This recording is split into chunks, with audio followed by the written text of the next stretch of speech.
نحمده ونصلي على رسوله الكريم أما بعد فأعوذ بالله من الشيطان الرجيم بسم الله الرحمن الرحيم سبحانك لا علم لنا إلا ما علمتنا إنك أنت العليم الحكيم صدق الله العظيم. Assalamu alaikum wa rahmatullahi wa barakatuh. Jazakallah khair for your patience whilst we go through technical issues. There was a problem with the link and it delayed people joining in. But alhamdulillah, we have everybody joined in now. My name is Altaf and I'll be going through the next 1.5 hours worth of the webinar with you on Zakah Made Easily.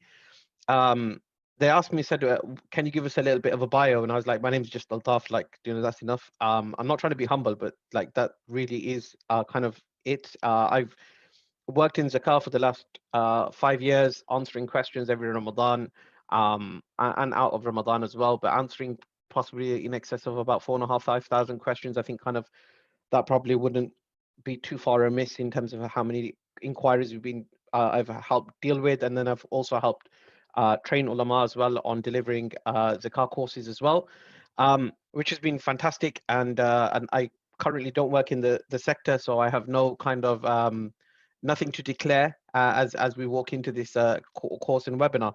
Inshallah, over the course of the webinar, I'll be trying to go over a number of different things, and from my perspective, the things that I'll be covering include definitions of zakah, the purpose of zakah, the calculation itself, and the frequently asked questions. Now, this isn't really a spiritual course. In the essence, this is the real operationalization of zakah, how you operationalize it, how you undertake calculation, and the very practical things. I'll leave a little break for questions and answers as well towards the end of the session, so please do ask those. You can put those in the chat as well, and then we'll come back to those. We're due to break for Asr at 6:50, but we might just push that back by about 5 or 10 minutes just to get to 7 o'clock and give everybody that 10-15 minutes to pray Asr and then come back and finish off the session and then do the questions and answers as well, inshallah. So I hope you'll be patient. If there's anything that you don't understand, drop it in the chat and I'll pick that up as well, and I'll have a read of that there. I'll have my chat window open so it's there. Yes, there will be a recording available. I'm not sure whether, if it's going to be available for everybody, but I'll let Hafsab answer the question around that. But moving on. When it comes to definitions of zakah, right, I'm not going to spend too much time on this because this is like the 101 zakah course that everybody gets generally. Like literally, zakah means to purify, right? It's one of the 5 pillars of Islam.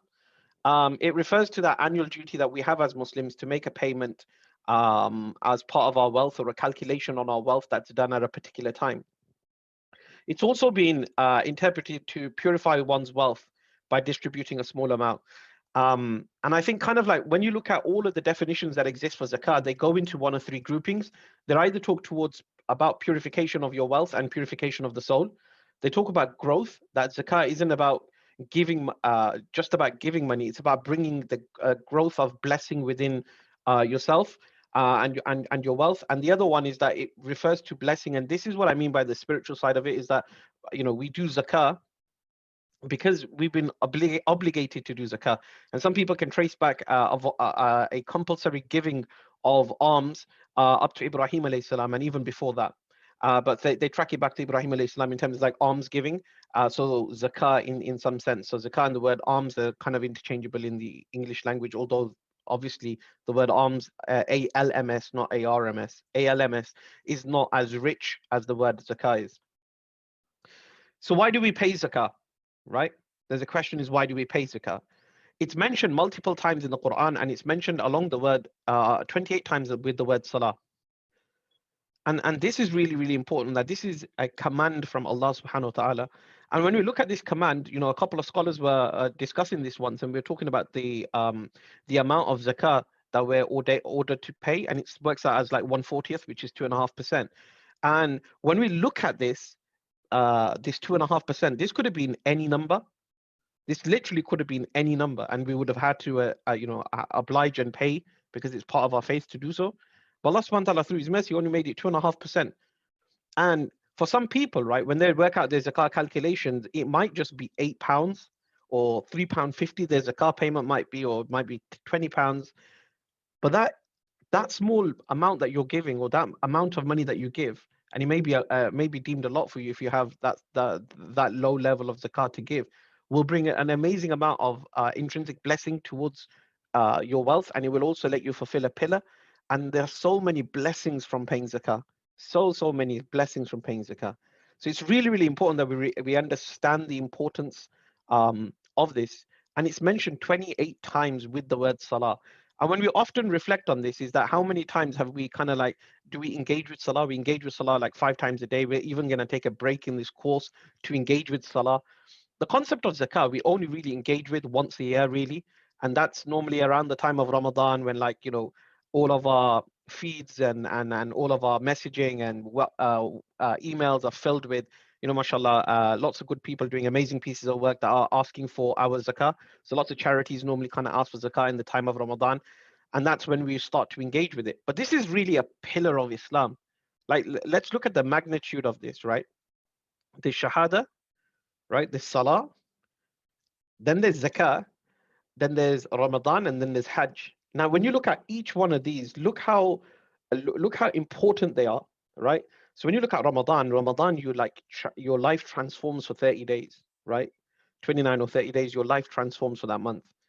When it comes to Hajj, it's transformational. So your year transforms of Hajj, your life sorry, I'll say that again. Your month transforms of Ramadan, your life transforms of Hajj, right? Your day transforms of Salah, and your every moment transforms from your Shahada. And then there's this Zakah, like this middle pillar that sits there. And you think to yourself, like, actually, how often am I meant to engage with my Zakah? I would argue, and may Allah give me tawfiq more and more, first and foremost, to do this more than anybody else, that I would argue that we would engage with zakah every single day. And the reason why we engage with zakah every single day is that we should understand what is in our possession when it comes to finances. And we'll go over zakatable assets. What isn't in our possession? Like, what liabilities do we have to pay? And we should be making sure that we're aware of these things, right? Because when it comes to doing our zakah calculation, these things become very important. The second point is that it promotes the circulation of wealth. It means that you want to get your money out of your account and push it through society, and money moving around a community or around a society means that everybody, inshallah, has some form of benefit or take from it. And lastly, which is linked again to the same first part, is that it purifies the soul and the wealth. And this is really, really important that we kind of like take heed to the fact that it actually does purify the soul and our wealth as well. The small proportion of wealth that we're giving, brings the immense amount of blessing to our wealth.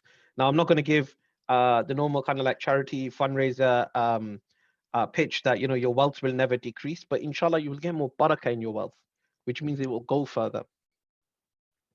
So who pays zakah, right?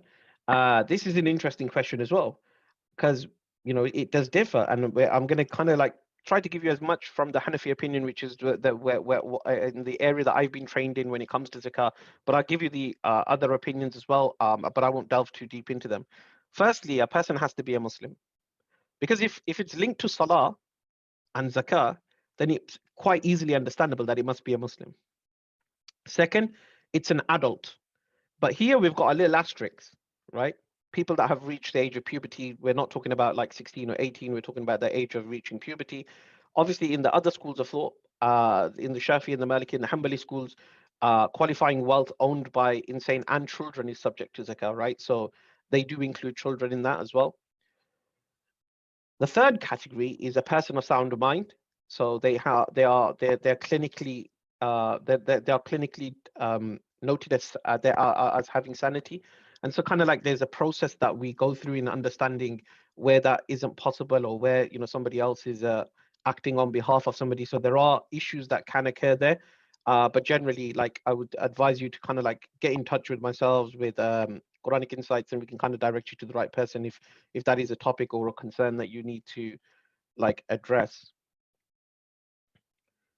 I'm just gonna check. Can everybody else hear my audio? There's somebody just mentioned that they can't. I can hear you, right? Okay, that's fine. Yeah. Okay, cool. I'll carry on. Sorry. The third person, sorry, the fourth category is a person in complete ownership of nisab. So the question is, what is nisab, right? So we got, you have to be a Muslim, an adult, a person of sound mind, and in complete ownership of nisab for a year. Now, what is nisab? Nisab is actually a threshold. There are two different types of thresholds. So there are two benchmarks or two markers, as we want to call them, right? One is gold because it has an intrinsic value. So both gold and silver have intrinsic value from now till the end of time, right? So gold is one threshold, and that threshold is calculated at 87.48 grams of gold, which is 20 mithqal, and it works out to be about 3.5 grand at the moment. These figures were taken from the National Zakat Foundation's website, so if you want to check out the nisab, the latest nisab, you can go there. On silver, it's 612.3 grams, 36 grams. It's not 612,000, right? That's a typo there. Which is equate to about 200 dirhams, and it's about 363 pounds and 4 pence. Now we have these two different levels of. I'll answer the questions at the end, Sister Nahid. Sorry, I was just being distracted. So if we look at these two thresholds, we've got gold, which is 87.48 mithqal, and we've got silver, which is 612.36. Right. And the way that they work is that we have a very simple way of putting this so it's easily for everybody to understand, is that we use the gold nisab when a person only has gold within their possession. So where they have only gold within their possession, we use the gold nisab. Where a person has mixed assets, so they have gold, cash, investments, we use the silver nisab. And there are a number of reasons for this. One is that it's in the interest of the poor as well to use this, because it lowers the threshold to £363. So the nisab works like this. You have a level which is this moving number, which is 363, which is based upon the cost of silver. So every day, as we know, cost of silver goes up and down. So we draw this imaginary line, and today's line is drawn at £363 and 4 pence. Everybody who's Zakat Date, and we'll talk all about this, ends up above anybody whose wealth ends up above 363 pounds is eligible to pay zakat. Now nisab works interesting because below nisab, if you have less than 363 pounds and 4 pence in your account, right, and we do the calculation which we'll talk through, then you are actually eligible to receive zakat. So 363 pounds is that magical marker for doing this. In terms of when do you pay zakat? So we know who pays zakat. We know that it's based upon nisab. But when do you pay? Like, when do I have to be in hold of nisab? Now we're going to go through a very complex slide. I think it's going to be really, really complicated, but I'm going to explain it and try to make it very, very simple. There's four important calculation essentials when it comes to zakat. One, zakat is not paid on wealth that you have saved, is not only paid on wealth that you have saved or kept for a full Islamic year. So what we're saying here is that some people say that I haven't had this wealth for one whole year, therefore I'm not going to pay zakat on it. So some people are of that opinion. However, in the modern time that we live in, that this is very difficult to do. Like, you know, how they classically they kept wealth for 1 year and then they would pay zakat on it once they had that wealth for 1 year. Now, if I was to ask somebody, how much of January's salary have you got left? But they'd be like, I don't know, because February's salary came in and so did March's salary. And then I had some other money coming in as well. So I don't actually know how much proportion of January's salary is left. Yes, I put some in my savings account, but my current account, like, it's all mixed. So this is why we say actually it's very difficult to keep hold of how much cash you have. So the ulama have made it very, very simple for us, and we're able to take a snapshot of our wealth. So it's a snapshot or a balance sheet calculation. It's not income or cash flow related. It is literally on the day that you have to pay your zakat, you take a snapshot of your, a screenshot of your assets, your liabilities, and then you work out what 2.5% is. The point C is really interesting, right? Because I've had some fun conversations about point C, which is zakat is an individual obligation and should be calculated individually. It's not a collective calculation. So the husband and wife, right, they would both have their own zakat calculations, right? And so, like, I was once speaking to a brother, and he was like, "Oh, me and my wife, we pay our zakat together." I was like, "Oh, that's interesting." And he goes, "Yeah, I've been told that that's the right way to do." I was like, "Okay, that's interesting, mashallah. That it's amazing that you pay your zakat together." I said, "You're the first a couple that I've ever come across where you share the wife's gold." And he looked at me and he was like, "My wife doesn't share a gold with me." I was like, "Well, how can you do a zakat calculation together then? Because she has her own assets and you have your own assets." So that was quite an interesting way of kind of like looking at this. Yes, you do the individual calculations and you can make the payment together, or one can pay on behalf of the other if you want that. But it doesn't work like that. You both have to do your individual calculations, and the payment is a separate part of it. So individual calculations first, payment second. The other part of it is, as Muslims, sometimes when we reach face complexity when it comes to calculation, what we do is that we just say, I sit down on my zakat day and I do a rough calculation in my head, and I say like, I've got like X amount of £1,000 in my bank account. I'm owed about this. I got a little bit more of this, and I got a little bit of that, and then you think to yourself, okay, my zakat payment comes out to £250. But because I can't do the calculation properly, right? You know what? I'm just going to pay £550 and I know that I'm done. You shouldn't do that. In the same way, you don't pray 15 rakats for Maghrib just to make sure you got your 3 in, right? You shouldn't be guesstimating a pillar of your faith. And you should actually take that time and give it that its due course and its due importance, and make sure that you undertake a calculation. So the zakat date, what date do you actually pay your zakat on? So we're just going to quick look. Okay, that's fine. Let's go back. So when you look at the zakat date, what is the date you pay on? It's not just a date in Ramadan, although most Muslims will pay their zakat in Ramadan, and we'll explain this in a short while, sorry. Your date is not just a date in Ramadan that you choose. Your zakat date for particularly for the Hanafis is the first time after puberty when you reach the nisab level. So you can imagine like you're 12, 13 years old, you hit the age of 14, you hit puberty. At that time you become an adult in Islam, and you're liable for your sins at that point. And at that point, right, you also becomes the time where you will first sketch out when you become you first sketch out when you reach that nisab level. So the moment that you reach a nisab level, so say you hit the time of puberty in and we'll use Gregorian months, but normally obviously use Islamic months. In January, you hit puberty in January. In February, at 14 years of age, you get given a present from your family, or you get a really good Eid or whatever it was, and you get given £700. Now you're above nisab, right? So that date that you get that £700 will be your zakat date. Now that date will only ever reset if your wealth goes to zero or you get into debt, right? That's the only time it resets. It never resets otherwise. So there'll be some people who will have that same zakat date as when they hit puberty for the whole of their life. Remember, it's based on the Islamic calendar as well, because the Islamic calendar is like, approximately 10 days shorter than the normal Gregorian calendar. And therefore, it can miscue the way that you calculate your zakat, because after 33 years, you'd have missed a whole year of zakat if you worked it based upon a normal calendar. Now, I'm going to go through a few very complicated examples, which I hope are very, very easy, right? So remember, you're at this age, the moment you hit puberty, you wait until you hit that nisab level. That nisab level is about £363.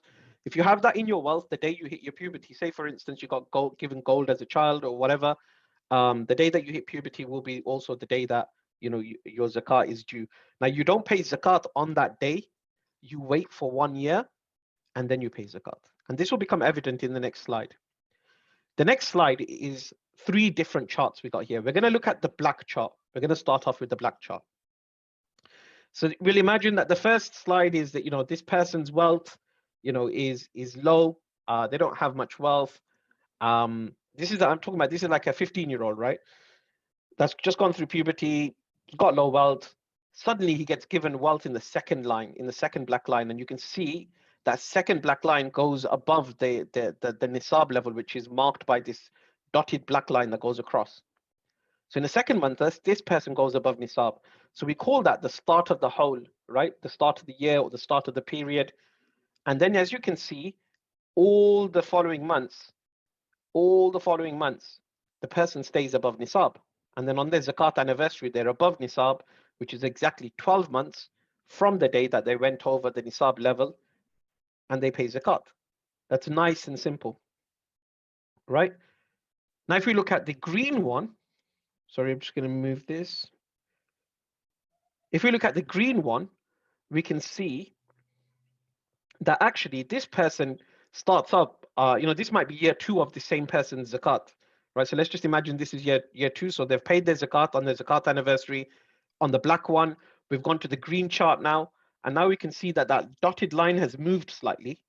And then we're working through the months, their wealth is decreasing, right?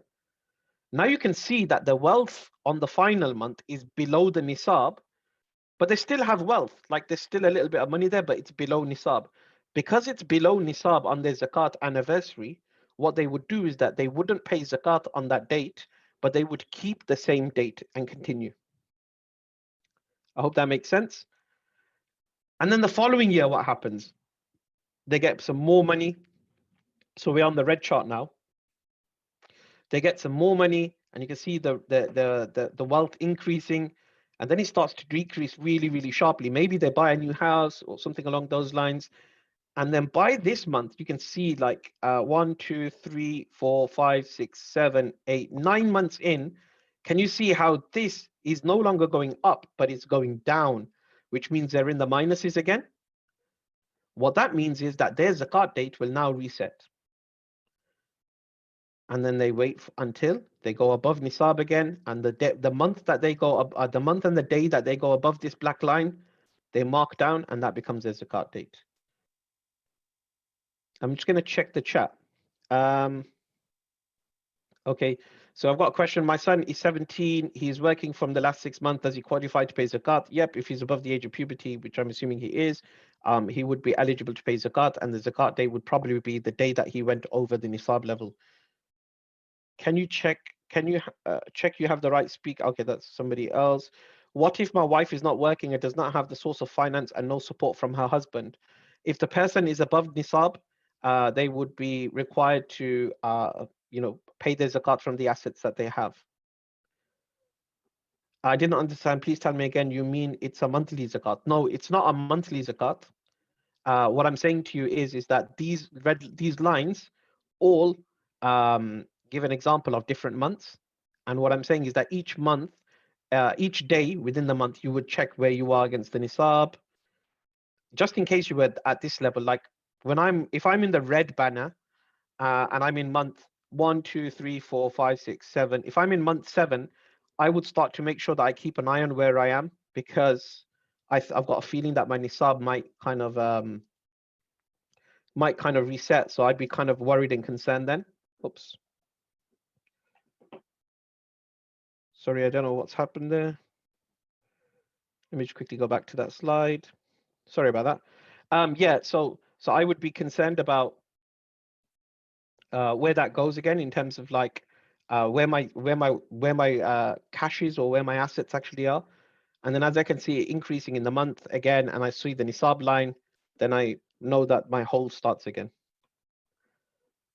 I can't see the questions, so I will just continue. Abdul Hay Hafsab, is there any chance that you can just let me know if there's any questions? Oops, I can't see them, sorry.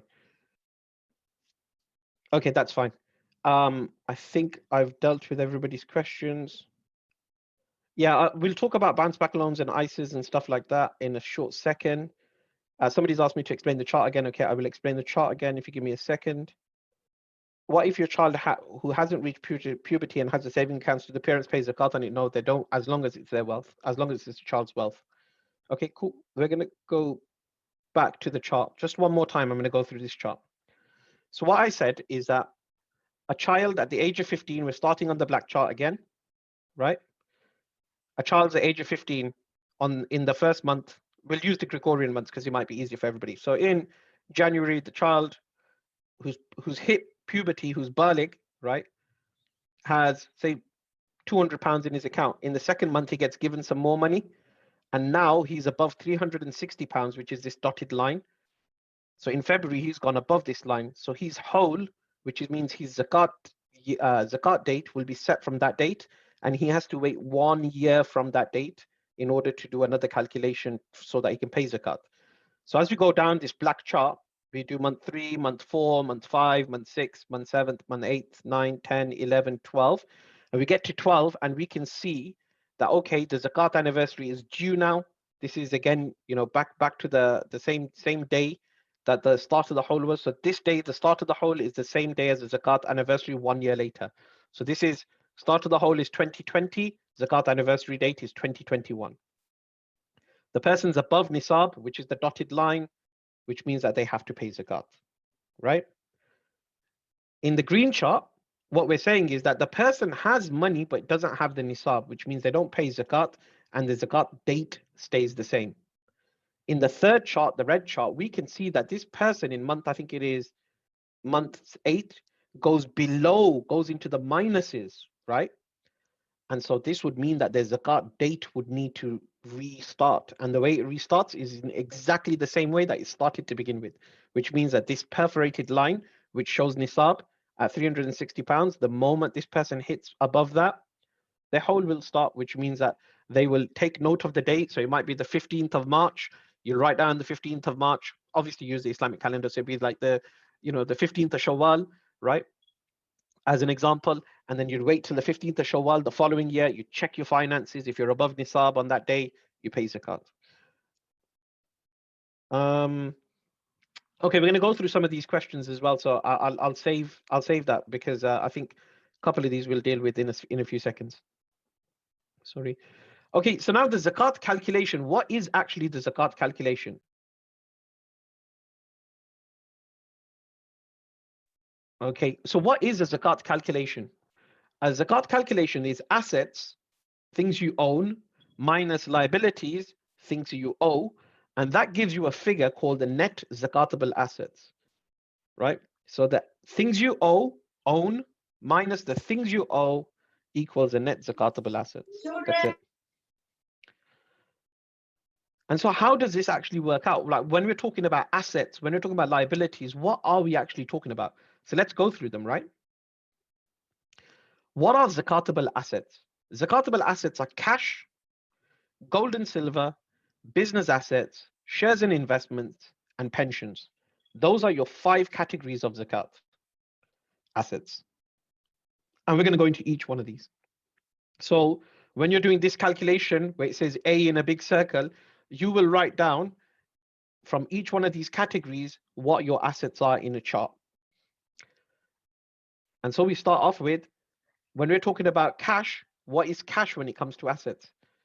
Cash is fully subject to zakat. And the extent that we're talking about of what is included as zakat, right? When we're saying it's fully subject to zakat, what we mean is even the pennies, right? You keep in your car in the middle, right? Of your car where you keep loose change, behind the sofa, under your mattress, any cash that's in your possession is fully subject to zakat, right? Now, there's some people that will be like, yeah, but I've got zakat in my bank account and I got like, I get 14, 15 pounds worth of interest. Do I include the interest in my zakat calculation? You don't, right? You don't include zakat that is from riba. It must be 100% given away. And so one may own cash within certain investments that you'll include as well, which we'll talk about in a few minutes. And the last category, which is this little small black mark that I've made here, which we'll go through at some stage as well, is this also includes money owed to you. So if somebody owes you money, right, you should include this in your zakat calculation. Now, some people might say, I've borrowed like 50 grand, right? And I can't do the zakat, I can't afford to pay the zakat on it. What you would do is you'd include it every year in your zakat calculation, right? And then the amount of zakat that you had to pay on that particular loan, what you do is that you can pay that off once you get your loan given back to you. But it's better, in my opinion, that if you can afford to just pay it off as you go through the process. So that's when we're talking about cash, we're talking about every penny that you have. We're talking about not including the riba parts because obviously it's haram, so you're not going to give anything haram in a zakat calculation. And you may own certain investments, which we'll talk about right now and in a few minutes, and go over that as well. And it also includes the money owed to you. So when it comes to money owed to you, right, this is always an interesting one. I love this topic, right? Because like there are different types of loans that you can give out, right? Personally. So when we're talking about money owed to you, there are 3 types of debts, right? There's a weak debt, right? Which is any type of wealth which is owed. outstanding wages, rental, mahar due to be received, inheritance. Zakat is only necessary on these once you have received them and not for previous years. And it's not applicable on a loan which is one is certain that they will never receive back. Like sometimes you give a loan out to somebody and you know you're never going to get that money back. Don't include it in your zakat calculation. Now, what's a medium debt? Money owed for the sale of zakatable property, like sale of one's car, house, laptop. All of that is zakatable immediately. It should be included in your zakat calculation. And some say that zakatable only once monetary value has been received. I would say include it in your zakatable calculation immediately. Now, what's a strong debt? A strong debt is where zakatable assets um, have been given on loan. So you've given somebody cash, gold, or silver, right? Um, as you as an individual own that wealth still, somebody has to pay zakat on it. So if say for instance, if I borrowed money to somebody, right? I borrowed £100 to somebody. That £100, right, would never get paid zakat on if I didn't have to pay it, because the other person who I've given it to, for them, it's not an asset, it's a debt for them, right? So my wealth, my asset has become a debt for somebody else by borrowing it to them. So they'll reduce it off their zakat calculation because they'll be doing that. They'll say, oh yeah, I owe Altaf £100, so I'm going to take that off my zakat calculation. And then I wouldn't be paying it as well. So who would be paying on borrowed money, right? So because it's owned by me, I would be paying on that. Very, very simple. And the difference between the strong debt and the weak debt is the difference is that this is a zakatable loan that I know that I'm going to get back, right? That I have certainty about that I'm going to get back. Obviously, qadar Allah, and we don't really know what's going to happen, but in me, I know that the person will honor my debt. When it comes to a weak debt, that's where a person doesn't honor the debt or you give up hope, right? So on a strong debt, you include in your zakat calculation. A medium debt, only once it's kind of received or you get the money from the things that are owed to you. And a weak debt, you don't include at all. So the next slide is the gold and silver conversation, right? Now, gold and silver is a really interesting one. We're going to talk about precious stones and sapphires now. So gold and silver, for many people, are the only things that people would pay zakat on. There are no other precious gems that you would pay zakat on. And the reason why you wouldn't pay zakat on other precious gems and stuff is because gold and silver in the Sharia have been identified as those things which have something called an intrinsic value, right? They have an intrinsic value. Gold and silver are the only things that have that intrinsic value over time and space, in terms of like from the beginning of time to the end of time. Those are the only two things that are recognized. Now, some people will say, what about sapphires, rubies, emeralds, and all of this kind of stuff? They wouldn't be zakatable, right? They wouldn't be. It's just gold and silver. So there's a couple of things when it comes to gold and silver, right? Whichever form gold and silver is, the Hanafi view is that it's subject to zakat, even if you wear it or it's stored, right? So all gold that you own is subject to zakat if you follow the Hanafi opinion. The other schools are a bit different. They say if an item is used as a personal item, then gold and silver jewelry is not zakatable. But that doesn't mean in Ramadan, right? Like, you get like loads of men and women that put all the jewelry that they own on, like, and look like a caricature from from a TV show or something. Like, don't have to adorn yourself with all your gold and silver and say, yeah, I wore it yesterday, so I'm not paying zakat on it. Obviously, Allah knows what we keep close in our hearts. So I'd advise you to kind of like, if you do follow those opinions, to be as staunch and strict with you as yourself as you normally would. So the thing that you would normally wear. But the Hanafi view is all of it's zakat applicable. Sorry, let me just go back. When it comes to mixed metal, right? Sorry, I'm just trying to move the chat box around. So when it comes to mixed metal, only zakatable if half or more of the metal is gold and silver. So like sometimes you get like these really big jewelry pieces that might have like lots of cosmetic jewelry in there as well. But it's only if it's if half or more is metal, half of the metal or half of the jewelry is gold or silver. Best way of getting a price for it is taking it to the jeweler and asking them for the buying price from the jewelry. So remember, when you're working out the how much your gold and silver is actually worth, you're not using new gold price, you are using used gold price. So it's the price that the jeweler would buy it for, not the price that the jeweler would sell it for. So what is the cash equivalent of my gold and silver, right? So it's pretty straightforward. Go to your jeweler and you can ask them the question, and they will tell you about gold and silver price, and it's the price that they're willing to buy it at, not the price that you think it's worth or the price that they would sell it for. It's the price that they would buy it for because it's known as used gold. Now, business assets, right? There's a number of businesses. So if you've got a business and you're thinking like, oh, okay, how do I pay zakat on this? This slide gives you the total answer of everything that you need on this. So the zakatable assets within a business are cash receivables, so money owed to the business, trade receivables, outstanding invoices for good and stock inventory. Any stock inventory bought to resell at the selling price, not the buying price, the selling price, right? Because that's how much it's worth. Non-zakatable business assets include, right, service receivables, so any money that you owe, prepaid expenses, money which has already been paid and therefore no longer owned by the business but might be in your account, right? But you've already kind of like paid, have that set up. Fixtures and fittings, like personal assets belonging which may grow in value over time, property, plants and equipments, and intangible fixed assets like copymark, trademark, and patents, right? They're not zakat applicable. I think that's a pretty straightforward slide. Obviously, we will make these slides available, inshallah, so that you can check these and have a read of these as well. Sorry, we've got a question here. Yeah, we'll be recording this and sending this out, inshallah. So there's a question here. Sorry, brother, I'm confused. So my family have borrowed money off me and will pay me back when they can. Do I pay zakat every year or the year I get the money back?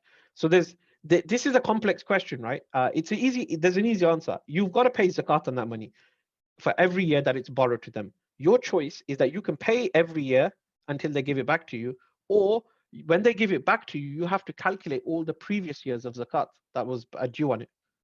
So if they give you back, say, let's say £100, right? I borrowed £100 for 2 years.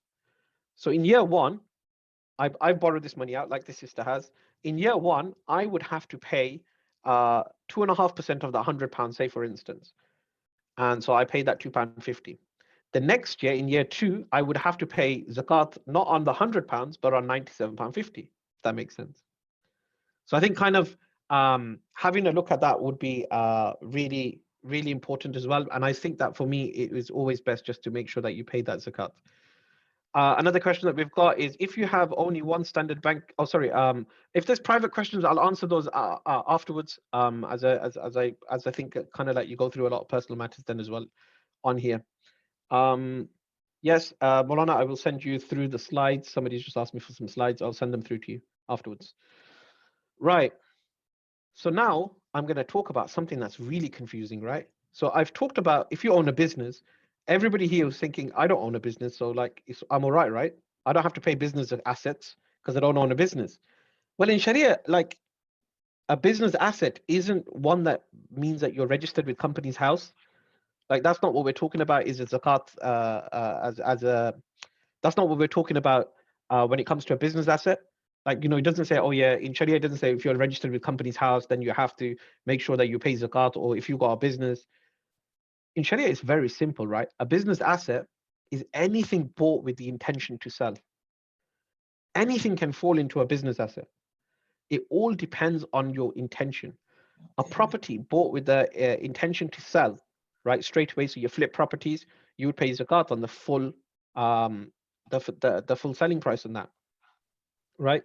A phone, I may have bought a phone, right, to sell on to somebody else. And I've written even a steak, because I used to run a steak business, right, where I bought steaks and I had them in my house, but I bought them with the intention to sell, then I would pay the full price. I would include the full price of that steak within my zakat calculation as a business asset, because I have bought it with the intention to sell. That's what I was just trying to make clear with this point here, inshallah.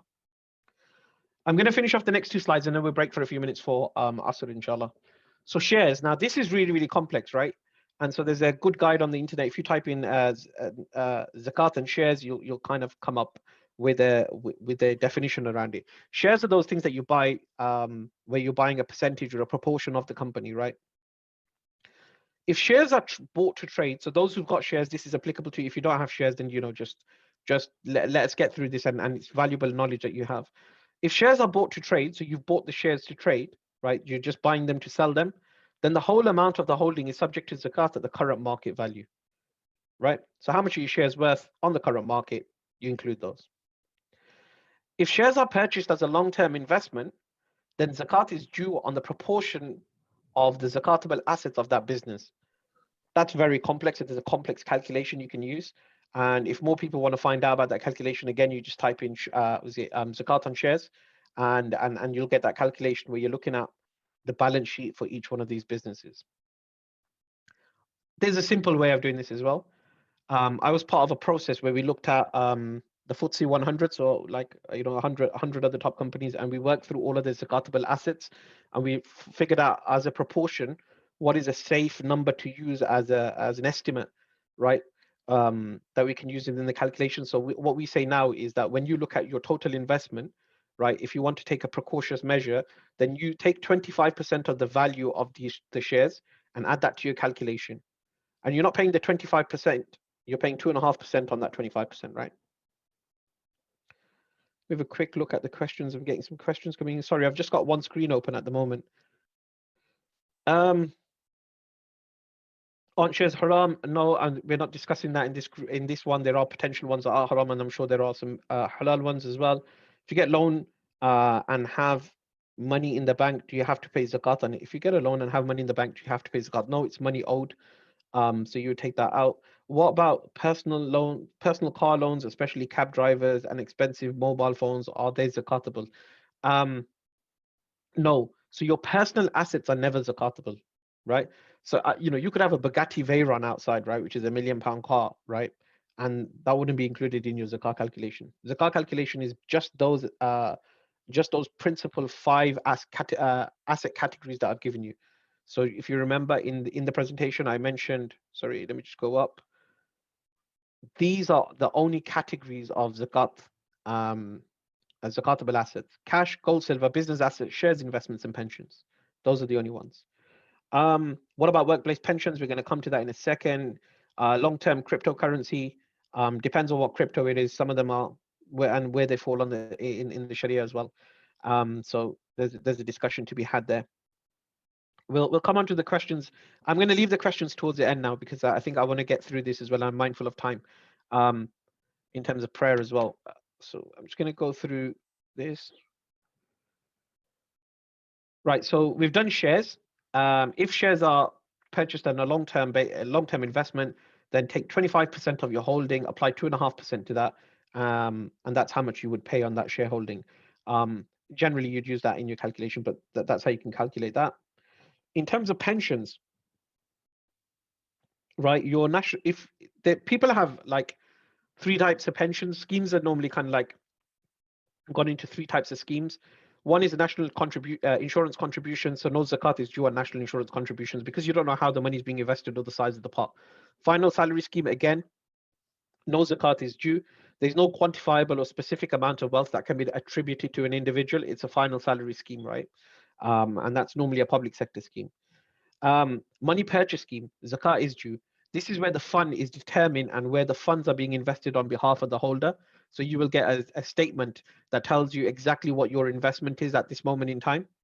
So the difference here is very, very subtle, right? So in a money purchase scheme, they will tell you what your contribution is at this moment in time. In a final salary scheme, they will only tell you what you will be taking out if you would, at this moment in time, like how much you'll be taking out. So like, if you work for a couple of years, they'll say like it'll be £2,000 when you retire. Whereas on a money purchase scheme, they will tell you how much money you've invested in the pot so far, right?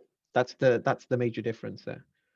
Assalamu alaikum. Whilst we're waiting for 5 minutes for everybody to join again, I'll answer some of the questions that I can answer that are on here. If I'm not unable to answer them, then I will direct you where you can go, inshallah, as well, to get some of these things answered. Okay. So there are a couple of questions on here. Okay,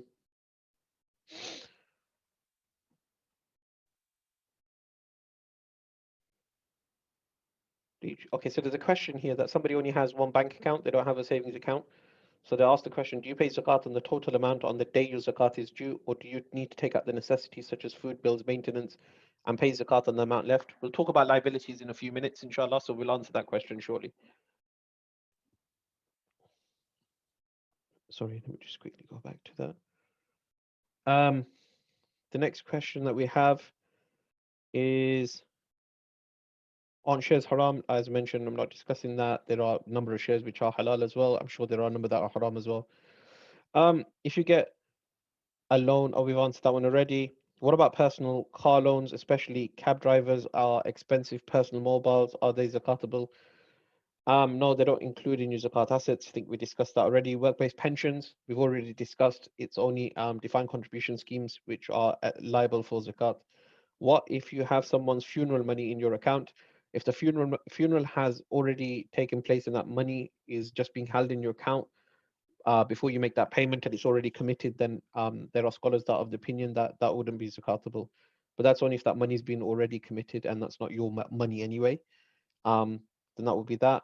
What about university school loans? They don't count as part of your liabilities, which you can discuss in a short term. What about long-term cryptocurrency? I'll answer that question shortly as well, inshallah. If you remortgage, do you pay money on that money? So basically, what happens is that you remortgage your house and you gain a lot of money that comes into your account. The question is, do you pay zakat on the money that you get given? The issue here is that if you did pay zakat on the money that you get given, then you'll be deducting those liabilities anyway, so it works out net the same. If you have money saved, how much zakat do you pay, on example, for £1,000? So like we said, it's a zakat calculation that needs to be undertaken, a full zakat calculation that needs to be undertaken.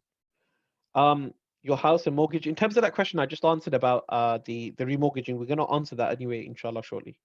Your house and your mortgage, right? So your house isn't included in your assets because it's personal house. Your mortgage, we'll discuss that shortly. I've got that already. Can you put 5 assets up, please? Again, yep, I will do. Can you put the pension sheet up, please? Yep, the Quranic insights, the presentation's been sent out, so you've got that. Is there zakat on land? Only on land bought with the intention to sell would be at the selling price. If I set up a direct debit monthly to charity, then can I use those payments when calculating what I need to pay? Okay, so we'll talk about advance payments as well shortly, inshallah. I'm just going to check up the cryptocurrency thing that was raised.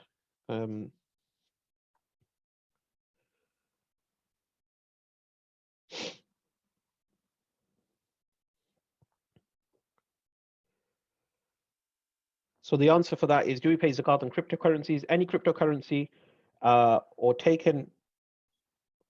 token purchased to resell will always be zakatable. Zakat is due on the market value on one's zakat anniversary. The cryptocurrency value should be converted into one's local currency at the time of calculation. If a cryptocurrency is not purchased to resell, a coin currency such as Bitcoin, Litecoin, Ripple, Dogecoin, etc., will still be zakatable because of their utility as a currency within the ecosystem. So they act like cash, right? Zakat on tokens not purchased to resell will depend on the nature of the token and what it represents.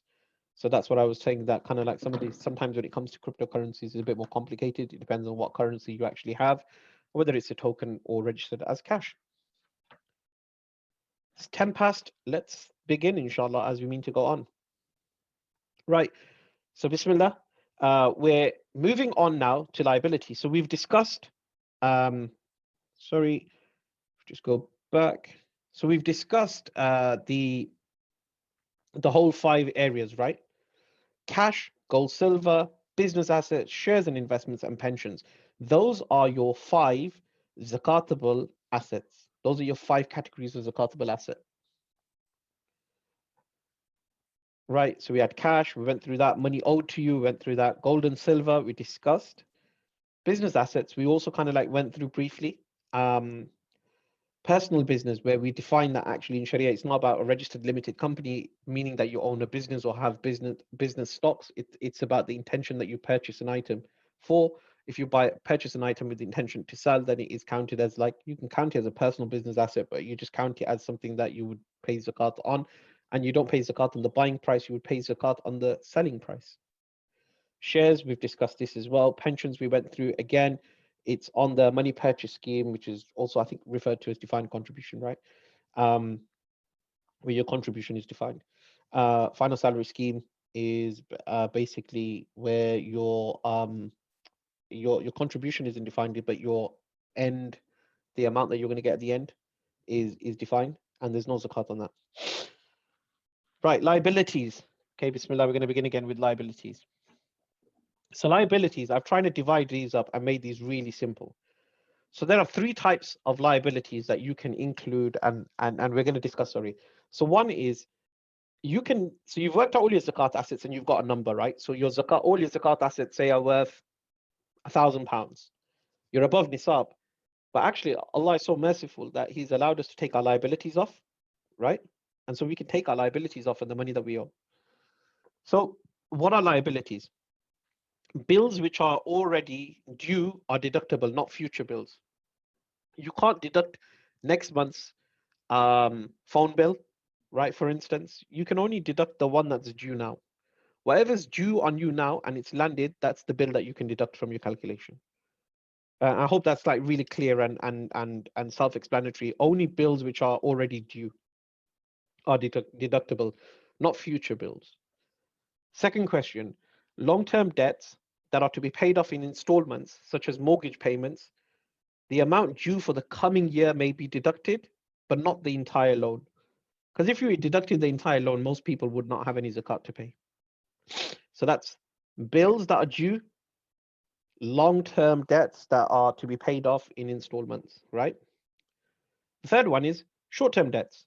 So already owed will be deducted from zakatable assets, right? So it's like a debt, a shorter term debt. You borrowed £10, £15, you were at the shop, somebody else paid for you and you want to pay them the money back. Those are small deductible debts that you can take off. Now there is an opinion, and I kind of my own preference leans to this, right? That actually you should only take off the debts, the longer term debts in 12 installments, only if you would struggle to make the zakat payment. Otherwise, you should just leave them out. But that's a different opinion, and I'll leave that there. I would say that these are your three categories that you can stay very close to. So bills which are already due are deductible, not future bills. Long-term debts that are paid off installments, such as mortgage payments, etc. The amount due for the coming next 12 months, I would say 11 months, because the Islamic calendar is kind of like slightly shorter. So I probably use 11 months rather than 12 months, because we use a Gregorian calendar. So I'd say 11 calendar months you can deduct from, not the entire loan. So if your mortgage is still like £50,000, don't add £50,000, add the payment that you're making, right? Minus the interest, obviously. Short-term debt already owed will be deductible from zakatable assets as well. So these are like those smaller debts. So then what you get, right, is that you will have a list of assets that we went through from those 5 categories, minus the liabilities, which you just discussed, right?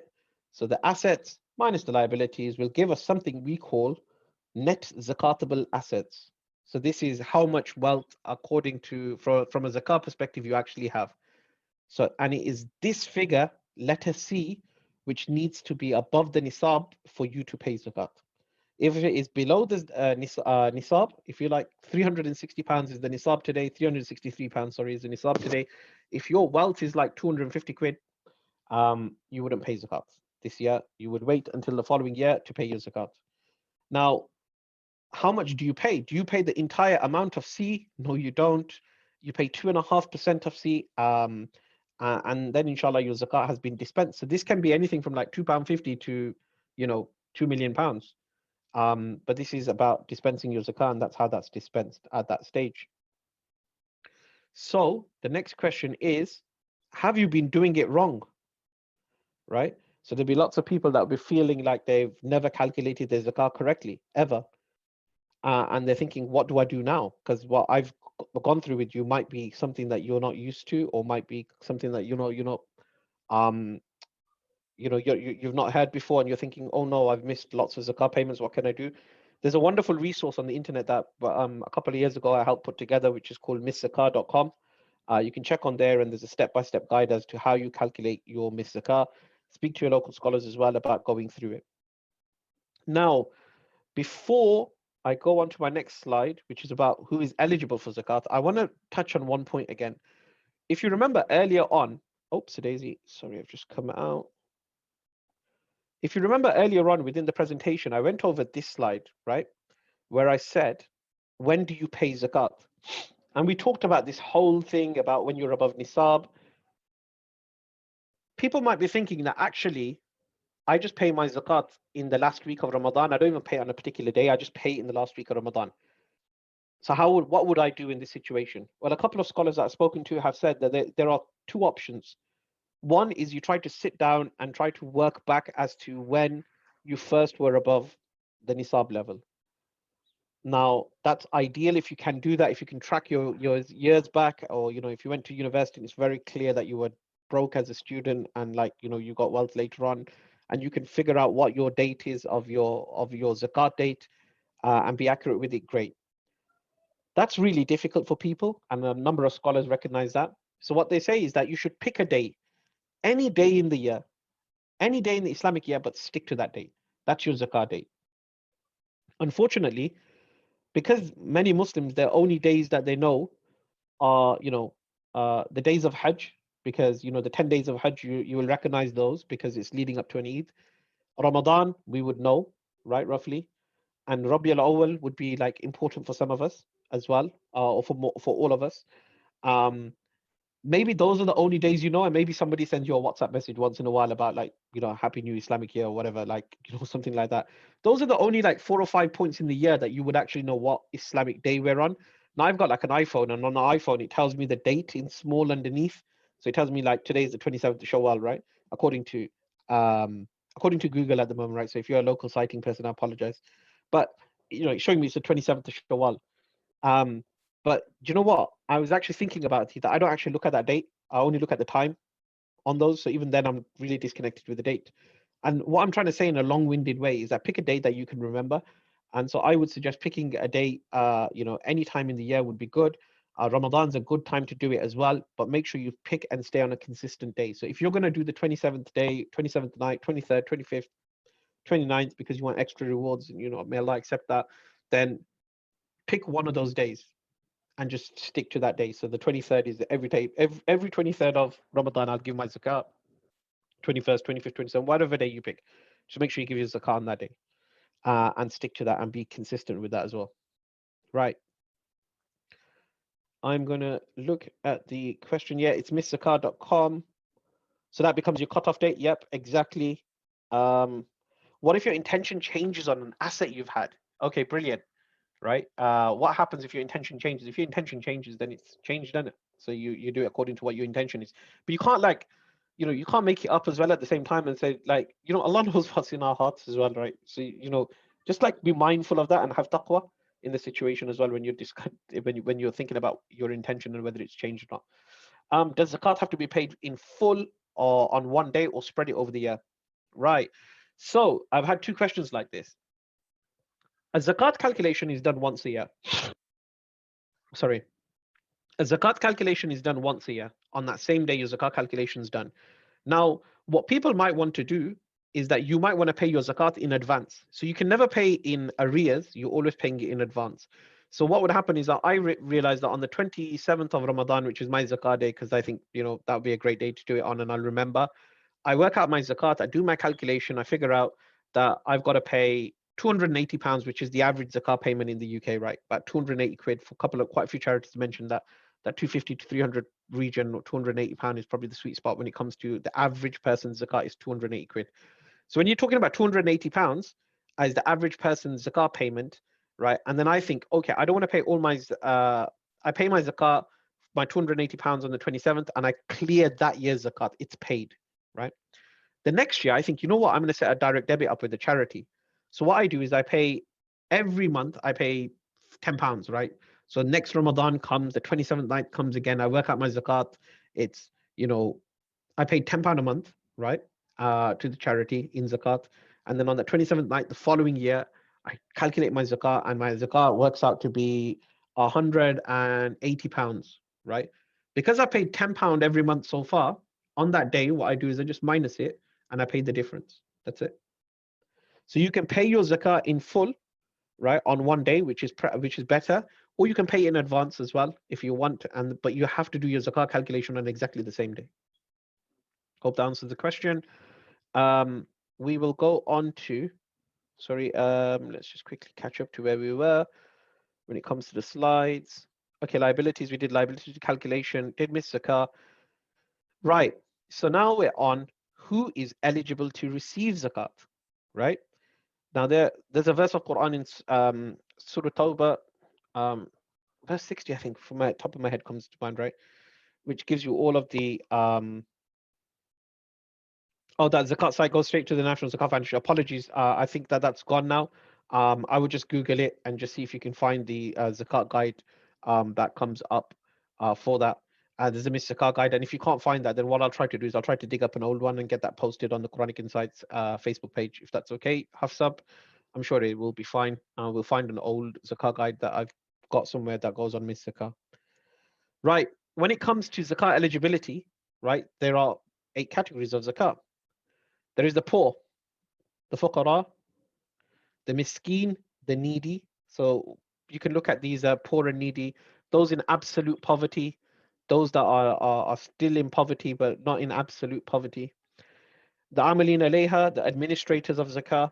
This is like a contentious one, right? This is where a number of ulama will believe that administrators don't exist and can only exist within an Islamic environment, or where there is an Islamic government in place that rules by the Sharia. So the administrators can only be appointed by them.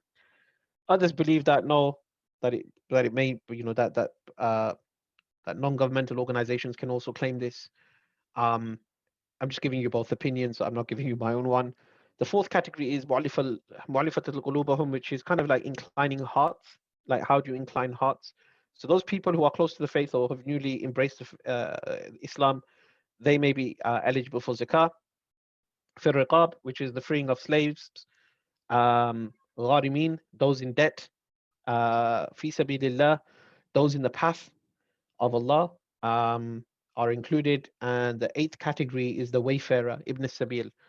Ibn Sabil is included because it's somebody, I think, kind of like the way that you can define that is somebody who might have wealth but is displaced and doesn't have access to that wealth, right?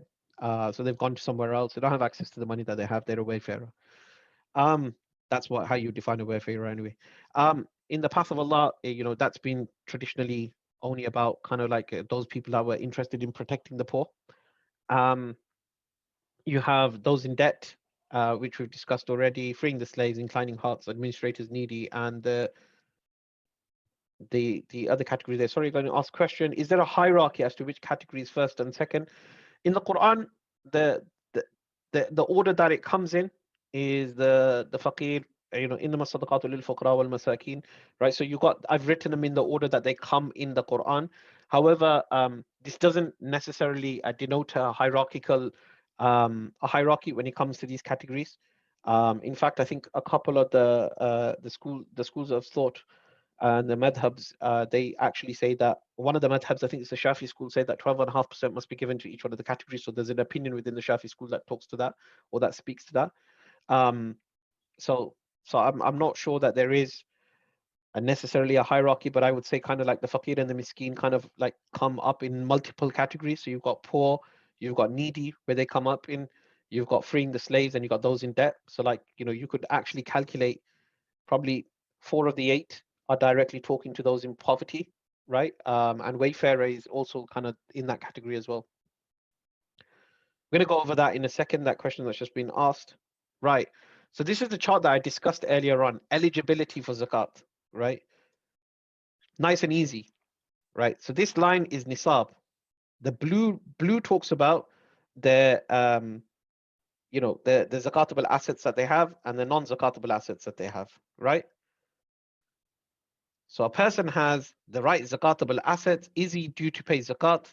Yes, person 1 pays zakat, because even though he has lots of wealth, his blue line, which is the one we're interested in, is above the line of nisab, right? So he does not, or she does not, or they do not have to, they do have to pay zakat, the first person. The second person, right, they don't pay zakat. right? Because they don't have enough zakatable assets. But actually, when it comes to non-zakatable assets, right, we're not talking about essential ones. We're talking about luxury ones. They might have loads of luxury items, which is beyond one. Or they might have lots of luxuries that define. They would not pay zakat, but they'd be an invalid recipient as well. Category three is the most interesting one. This is where the £363 line, right? When somebody's done their zakatable assets and calculations, right? They fall below the line. They also only have essentials, right? And they fall below the line again. So not only do they not pay zakat, but they are also a valid recipient. So I just wanted to show you that there's three types of people that exist, right? Those who pay zakat, those who don't pay zakat and are invalid recipients, right? Because they have extra and stuff. And then those that don't pay zakat but are valid recipients.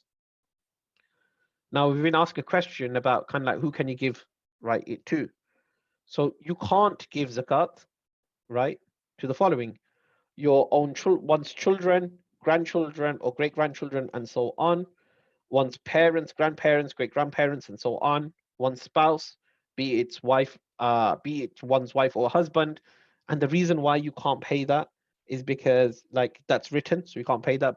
But also kind of like just from a perspective that you should be looking after them every day anyway, kind of way as well, and that should be considered. Um, Banu Hashim, the descendants of Ali, Abbas, Jafar, Akil, Harith bin Abdul Muttalib radiallahu ta'ala an. Huma, so you got to kind of like, look at that as well. A person who does not have the nisab of zakat but has the goods beyond their essential needs of zakat. So if somebody has, you know, they're not cash rich, but they're asset rich, right? So they got like 4 cars, right? But then they don't have £363 in their bank account. They're not eligible for zakat because they have 4 cars, right? Beyond necessity. Do you have to give to your own relative needy before the? Okay, we're going to go through that as well in a second. So, where to give zakat? So this is the order, right? This is an order that exists.